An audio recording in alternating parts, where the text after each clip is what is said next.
The single mother reported the incident to the police. It was dark, and the attacker wore a mask so she couldn't see his face clearly. However, she vividly remembered the knife because it was distinctive. The team leader asked her to draw the knife, and upon seeing the familiar weapon, he was certain it was the same knife that had killed Han Da-on's parents 25 years ago. The perpetrator had resurfaced, and she was determined to catch him. Meanwhile, the male assistant suspected the female assistant was Satan, who had escaped from hell due to her bad temper and crazy look in her eyes. Kang Bit-na stopped his nonsense and left work on time. At an intersection, Kang Bit-na saw two bullies picking on another girl and intervened, teaching them a lesson. The confrontation led to the police station, where it turned out the victim was the team leader's daughter. The bullies' parents wanted to press the issue, but quickly apologized and left upon learning Kang Bit-na was a judge. Han Da-on was grateful for Kang Bit-na's help, but her sometimes fierce, sometimes kind demeanor confused him.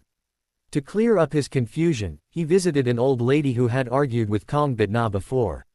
She knew he would come eventually, and reiterated that one of them would surely die if they stayed together, though there was still a chance to survive. That was the truth she wanted to reveal. The old lady claimed to have been close to Han Da-on's parents, and had been instructed long ago to protect Han Da-on. Curious if his parents were the ones who asked her. Han Da-on got no more answers as the old lady instructed him not to see Kang Bit-na anymore, stating she had kept her promise to protect him, and that his fate was now up to him.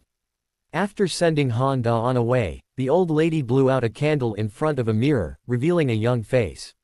The next day, during a mountain hike organized by the apartment, Han Da-on thanked Kang Bit-na again for saving the team leader's daughter, telling her the team leader's family was like his own reborn parents. He confessed that guilt over his family's murder, for which he falsely claimed responsibility, haunted him. Although Kang Bit-na didn't know the details, she believed Han Da-on had never killed anyone. Han Da-on promised to try to trust her. Later, during a drunken dinner, Han Da-on expressed his feelings for Kang Bit-na, admitting his initial fascination with her cool demeanor at court. Kang Bit-na comforted him, and was about to leave when Han Da-on, in his drunken state, confessed he had to arrest her, but hoped she wasn't the culprit because he didn't want to. Touched by his turmoil, Kang Bit-na was about to fetch a blanket when a soda can fell, revealing it was marked with numbers, making her realize Han Da-on had kept it as evidence of her presence at a crime scene. Betrayed, Kang Bit-na resented Han Da-on's outward kindness while secretly plotting against her. After returning home, she punished the male assistant.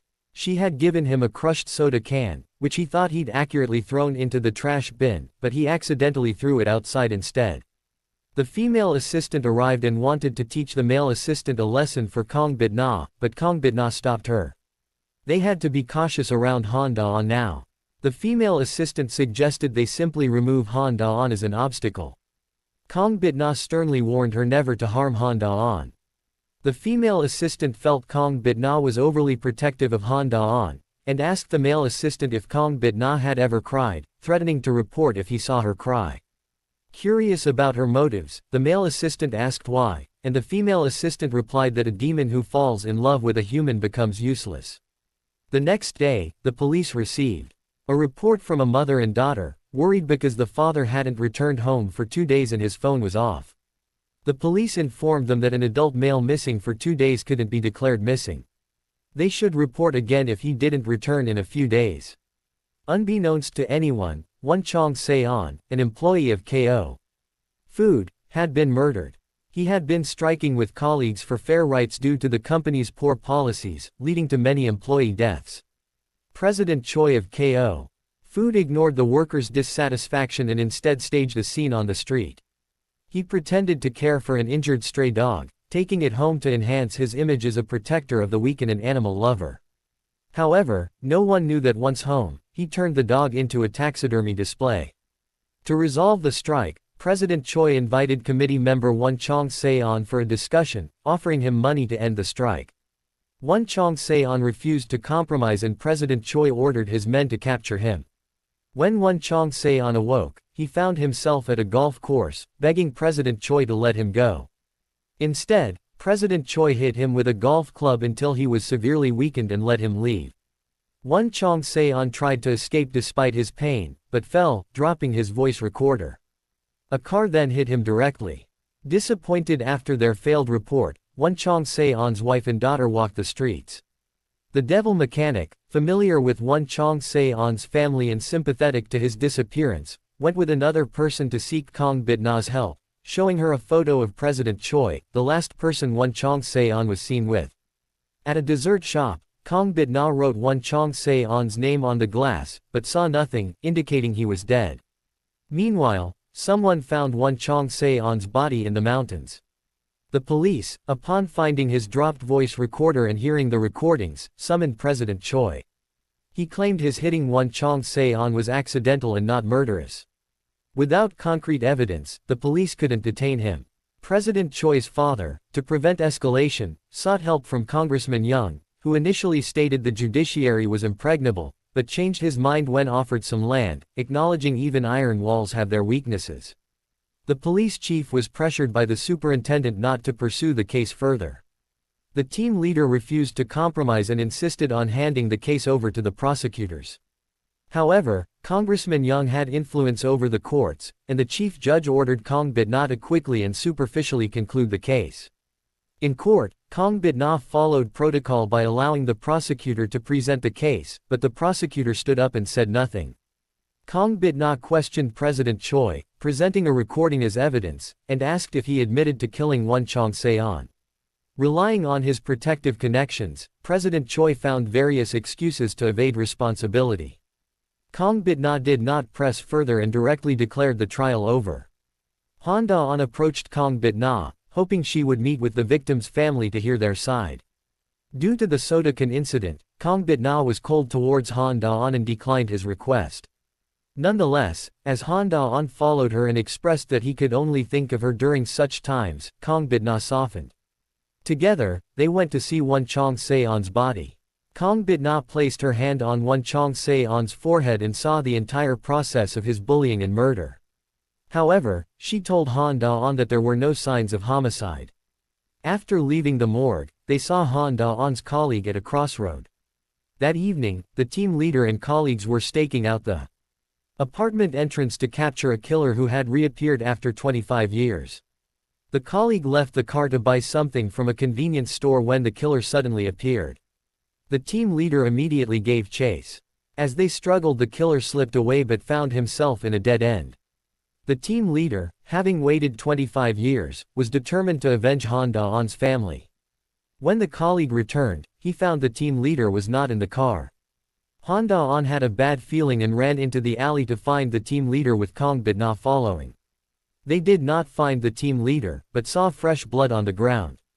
The police chief was furious, yet ordered Han Da-on's team not to investigate the team leader's disappearance and to focus on their current cases. Han Da-on went to comfort the drama team leader's family. The team leader's husband gave him a copy of the documents related to Han Da-on's parents' case, which had expired.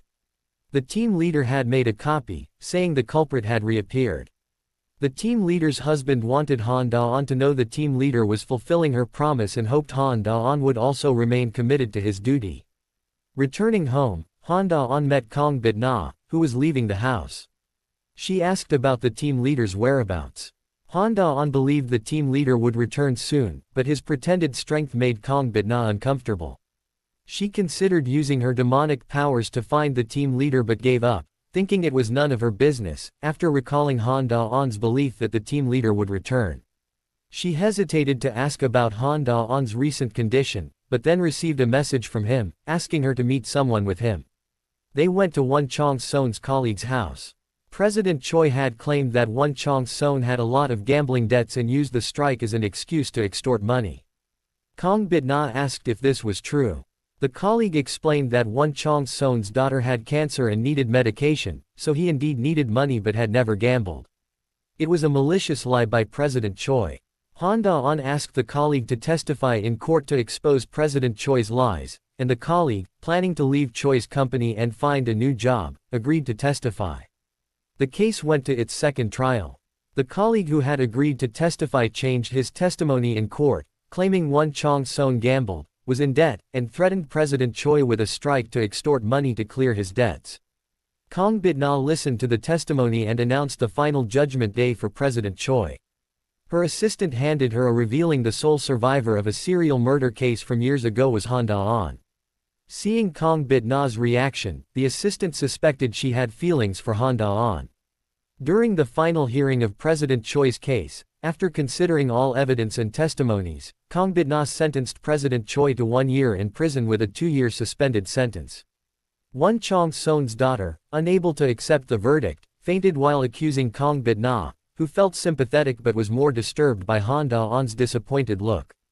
It was the second time he looked at her that way, and it was harder for her to bear. Kang Bit-na couldn't let go of Han Da-on's look, which seemed to say she was inadequate.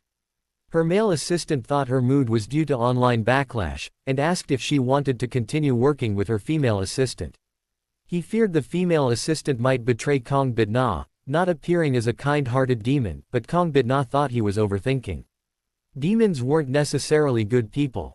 After the trial ended, a doctor permitted Won Chong-seon's wife and daughter to say their final goodbyes as the daughter had not been receiving chemotherapy, and there seemed to be no hope.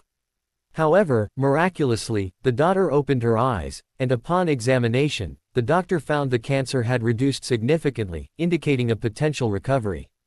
The wife asked how it happened, and the doctor suggested there might be miracles that science can't explain. The mother and daughter were overjoyed, and the doctor smiled, then transformed into an old lady. Han Da-on guessed that after President Choi's release, Kang Bit-na might kill him as she had done with other criminals. He applied for protective custody for Choi, who dismissed it as meddling, and refused it. Kang Bit-na ordered her assistants to start moving, and soon, President Choi, pretending to confess in church, received a call threatening him with evidence of his murder of Won Chong-seon unless he came to the amusement park, or the evidence would go to the police. Feeling guilty, he ditched the police watching. As Kang Bit-na stepped out, she saw Han Da-on waiting at the door. Knowing she was about to act, he pleaded with her to reconsider, not wanting to arrest her. Kang Bit-na asked Han Da-on about his thoughts on the serial killer, who brutally murdered his family, and whether he also wished to kill him immediately. Han Da-on admitted he wanted to find the killer, but preferred legal justice over murder. Kang Bit-na reminded him that the statute of limitations had expired, and the killer couldn't face legal punishment. She suggested they join forces to catch the killer, and she would ensure the killer paid a much harsher price than what Han Da-on's family endured. Han Da-on steadfastly refused to comply, adhering to his police duties. Seeing this, Kang Bit-na stopped insisting. Just as she was about to leave, Han Da-on pulled her into an embrace. Kang Bit-na uncomfortably broke free from the hug. To mask her feelings, she sternly claimed the embrace was a farewell gift for Han Da-on. Meanwhile, President Choi, who had arrived at the amusement park, was drugged and knocked out by 2 assistants. When he woke up, he found himself on a golf course. Kang Bit-na didn't give him a chance to react, and began hitting him with golf balls until he was covered in bruises. President Choi desperately tried to escape, only to find a car chasing him down. By the time he realized he was in a deserted area, he was suspended from a tree by a rope. After struggling free, he fell into a coffin. Managing to crawl out of the coffin, he found himself back at the amusement park. Kang Bit-na allowed him to experience all the pain Won Chang-seon had suffered before starting the real trial. With a snap of her fingers, 2 beasts from hell charged at President Choi. He fled into a cable car, only to find Kang Bit-na already there. She beat him severely, demanding a confession. President Choi, kneeling, begged for mercy, and admitted to his unforgivable crimes against Won Chang-seon. Kang Bit-na sentenced him to hellish repentance, and ended his life with a blade, branding his forehead with a mark from hell. The gates of hell opened, and a demon took away President Choi's soul, concluding the trial. However, as Kang Bit-na was about to leave, Han Da-on suddenly appeared, having recorded her actions on his phone. During their embrace, he had secretly placed a tracker on Kang Bit-na's shoulder. Realizing the betrayal, Kang Bit-na found the tracker. She was shocked that Han Da-on had used their emotional connection to deceive her.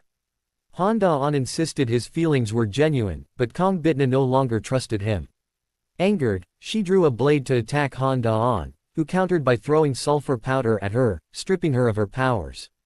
This method was something Han Da-on had accidentally learned from her male assistant. Sulfur powder could neutralize a demon's powers for 2 hours. Han Da-on had intended to arrest Kang Bit-na, but at that moment, he received a call about his team leader's whereabouts. He handcuffed Kang Bit-na to the cable car and left to find his team leader, only to discover the leader had been murdered. Grieving, he recalled how the team leader had adopted him from an orphanage, treating him like his own child, and had promised to avenge his family's murder someday. Overwhelmed by the loss of another parental figure, Han Da-on's commitment to duty and morality was on the verge of collapse. If justice in this world seemed unattainable, he was prepared to sacrifice everything to personally avenge his enemy. 2 hours later, Kang Bit-na regained her powers. Just as she was about to seek retribution against Han Da-on, she saw him approach and smash his phone in front of her. Han Da-on handed her the broken phone, pleading with her to help him find the serial killer. Once the killer was dealt with, Kang Bit-na could kill him and send him to hell, a fate he was willing to accept. Moved by Han Da-on's tearful plea, Kang Bit-na reminded him to honor their agreement. Yet as she was about to leave, a sudden pain in her chest and wetness at the corners of her eyes revealed that she, too, had started to cry. To find the killer of their team leader, Han Da-on took Kang Bit-na to see the body. Kang Bit-na touched the leader's forehead, seeing the brutal murder unfold.